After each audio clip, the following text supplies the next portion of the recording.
DIY mascara at home. Mascara is one of the most commonly used eye makeup products. It defines, thickens, and lengthens your lashes.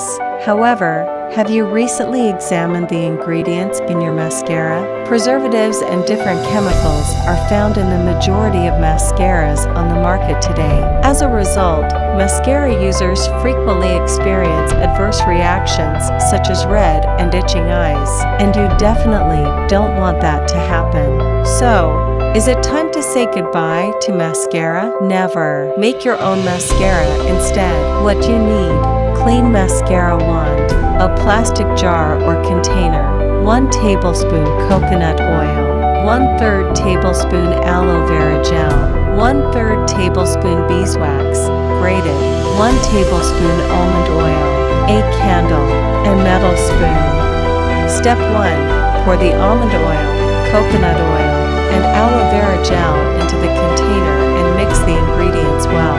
Step 2. Place the grated beeswax on a metal spoon and hold it above the candle flame until it melts. Step 3.